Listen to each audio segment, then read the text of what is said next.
So tell us about it, Rheagan. Around the time saw an LA protest, and then it went from the protest all the way to kind of talking to the city council, and the council of LA was able to speak to all of the students virtually, and not students, well, for us it would be students, but for them it was the citizens, that they were able to talk about their issues and the things that they had problems with and how they wanted it to be resolved.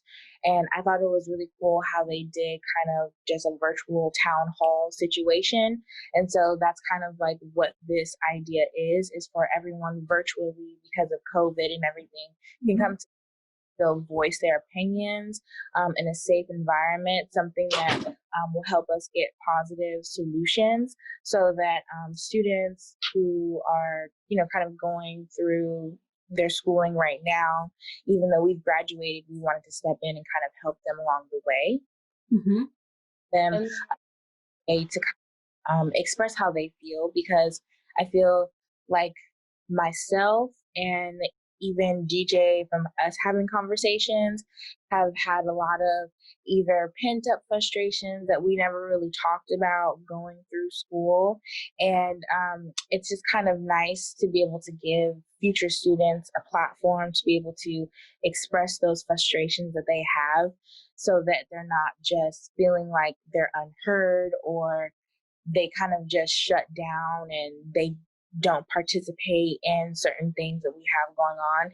And it's really important to involve everyone. So that's kind of, why I wanted to build it up like this, so that our faculty can hear from us and everyone can have a say so, and, kind of voice their opinions in a safe space. Yes, So and so like yeah, our main ideal is to center the voices of BIPOC students, and also for this to be a learning experience for non-BIPOC student and Mhm. faculty.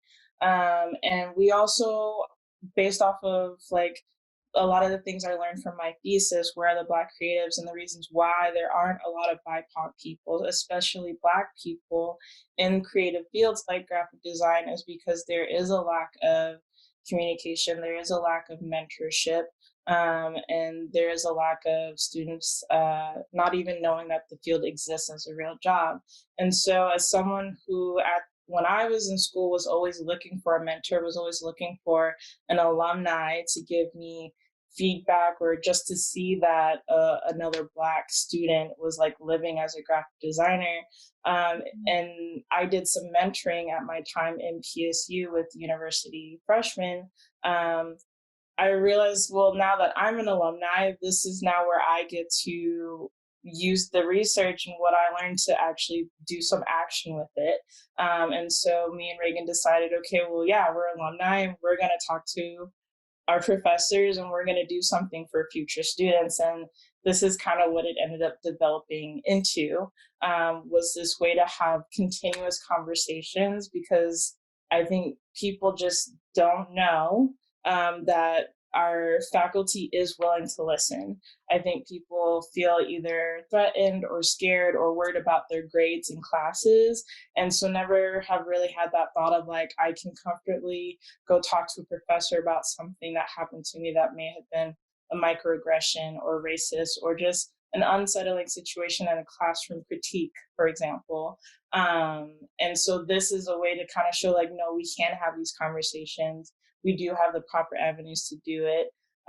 There's also been times where we've had meetings with our professors and we had great conversations and we learned things that PSUGD was actively doing to make the environment better, but students didn't know. And so me and Rheagan voiced our opinion that, hey, we need to let people know that y'all are doing this, even if it's not done or set in stone. Students should know, and that even that would make them feel better. Within our group, we've been able to have, continue to talk about this, but both of you are right that the conversations do feel a bit limited because not everyone's in the room to experience them. And I think that's the benefit of everyone being a part of, participating, listening, and sharing in this town hall movement event, because it's more, and another advantage is that it's more than us just talking. it's us also taking the first steps together Mm. to make change. Yeah. And the other thing you called out that I love is that it's a process, you know, it won't be perfect. We will make mistakes, but it's all of these efforts and it's these barriers that we're starting to dismantle, right? Like the fear of coming forward because of a grade, or the fear of coming together because of perceptions of being cool. Like, Mm. well, we talk about that a lot. Like, oh, what's cool? What's not cool? What does this mean? What does this work mean? But it's beyond that, right? We're really trying to work together to make things positive for BIPOC students. Yes. Another thing I wanted to note, because I just thought about it as well, is in the times that we're seeing, all of this happening with the Black Lives Matter movement and like the year of 2020 and things happening with COVID-19, on social media and the news and stuff, we're seeing, these conversations happen, but it does still seem like there's a lot of um, white folks taking over Mhm. spaces where it's supposed to be the voices of Black and Brown folks. And so that was something me and Rheagan for town hall slash movement put a lot of emphasis on. Of we really want this to be more so of white students and white faculty listening when they need to listen, and just hearing the experience of Black students and Brown students so that they can, because I mean, there are some things they will just never understand. They don't have the lived experience, but to just know like how often this happens and how many students, different situations happen too. Sorry, that's not proper wording, but the idea that like there's a lot that we go through that we don't speak about because in our everyday lives, it's kind of like, well, this is the routine. We're used to this. But then we share the story and people are like, oh my gosh, like that happens to you? And you're like, yeah, all the time. So getting to hear these stories from students, and really just see how living as a Black and Brown student in a predominantly white institution and working in a field that is predominantly white, how that affects them in and out of school, professionally and personally, and just really making sure that we seriously listen without interrupting, like not just hear, listen to it, and then come up with these plans and actions to actually do, to protect these students, to make these students feel comfortable, to make them feel that they belong, to help them step into their excellence, like my mentor has told me to help them know that they are and can be real graphic designers and that they deserve these roles and they deserve to be in these spaces. Because I feel like for me and Rheagan, when we were in school, like, and me and Rheagan didn't even find each other until our last year of school. And so there's a lot of school where like I was like, I am the only Black kid in class and I'm gonna be the only Black person in a lot of my like if I worked for an agency, I might be the only Black person. And that was really stressful and hard because I was like, how am I supposed to feel confident in my role if I don't know other people are doing this as well and are being successful at doing it? And so, yeah, I would say me and Rheagan really want to kind of help be that image that we didn't have of like, hey, we're Black, we're female, Black females out here doing design, doing photography, working with people, freelancing. We're learning things, we're making mistakes, and we're here to offer help when people need it. I'm always here if people have questions, even if they feel like it might be annoying. And even if I don't answer you like right away, I will do my best to always answer you and answer your questions as honestly as I can. Because I just feel like that's right and that's fair and that's what we should be doing. We can still be competitive and still help each other out. Totally. Um, that was so, yeah, that we're not competitors, right? In this work, we're all partners.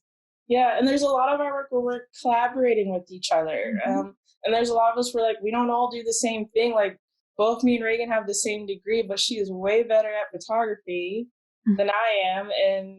And then that's what's beautiful is like we then did like a lookbook together where she did the photography and I helped out with the typography and the book layout. And that's magical. That collaboration Yeah. is magical. Yeah. Beautiful.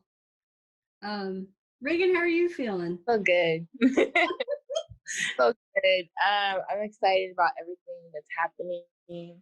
And like I said, me and DJ like this. So pretty much she just is on everything, how I feel. Um, but yes, a part of like collaborating, that one's really important for me because I think it's so funny how a lot of the students that I went to school with, even now, they'll always ask me like, "How do you know that person?" or "How do you know that connection?" or this, that, and the third. And I'm just like, well, that's because I lived a whole nother life outside of school. Like, Mm, I was always making things. I was always experimenting.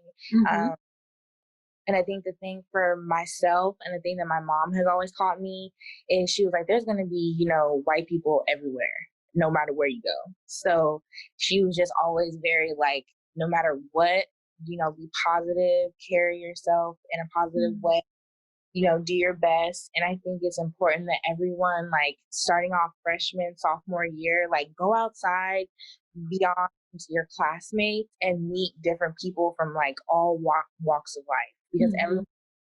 everyone's really cool to show you. Like, I would have never thought that I would have gotten into photography, but my junior year, I was surrounded by a lot of models in Portland, which is a big thing out there. And that's kind of how I jumped into it, just my friends and watching them. And I mean, they're just from everywhere. They're Arab, they're Native American. And I think it's important yourself around different people and collaborate with different people outside of your class.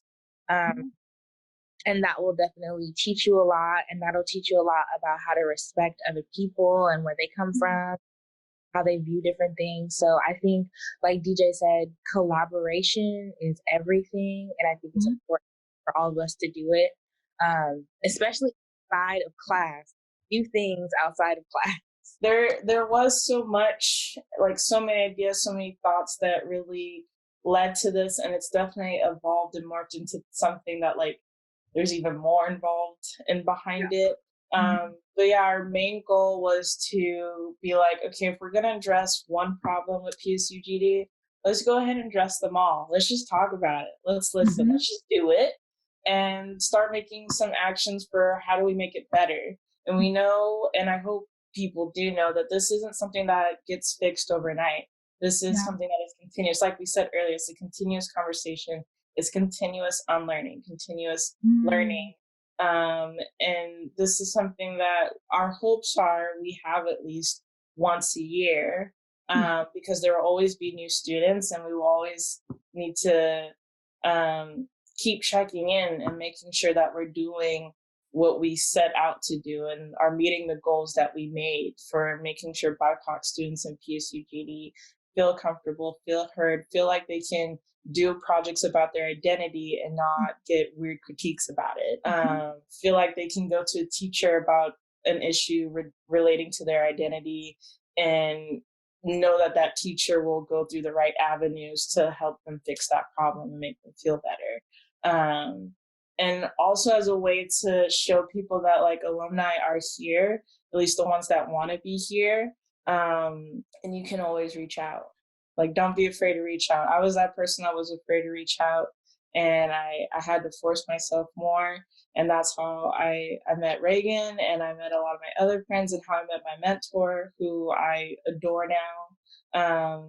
And that's how this whole thing started. Is we reached out to our professors, and it's getting done. Yeah. Yeah. Thank you. Thank you for coming to us. And thank you for the motivation and the inspiration for all of these like super important things that need to happen. And I think it's cool that you guys are doing all of this and like actually listening and being there for us and understanding and like trying to organize this. Like, that's what I'm excited about. So I wish we had this. Well, I don't know like, that stuff is happening when we leave, girl. We need to go back. well, it's it's because of you. So thank you. And thanks for this conversation. Thank you. Yeah, yeah, I've been really happy with the whole process. I really see how people are trying to take steps back and listen and learn. And I really also appreciate, like, something that hasn't really been brought up, but something I do also appreciate is the fact that through this process, faculty has not made us feel weird or less in any way due to our age. They Mm. have still been listening to our concerns and requests and ideas, and informing us of like what things we can do and can't do within like the PSU realm, but like what ways we can like work around that and still get this event to be more so what me and Rheagan that envisioned it to be.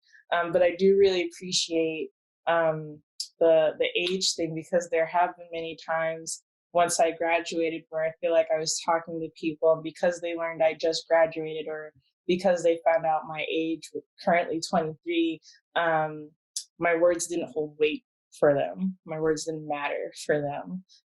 So then, that really hurts your self esteem of like, not only are you Black and female, but you're young. So people don't want to listen. People don't think you have the years behind you to talk about these topics. But I mean, I've been Black since the day I was born. I've definitely have experienced things as a Black woman since the day I was born, um, that I do feel like give me the weight to say these things and speak out and speak up when I can and when I feel like I should. Thank you for sharing that. Um, so I'm gonna wrap it up. Yeah. But again, I want to thank you both for putting this all together and for us continuing to have these conversations. There are so many good bites in there. I'm just like, whoa, both of you. Again, but I'm glad that we were able to do it and record it. Yes, thank you.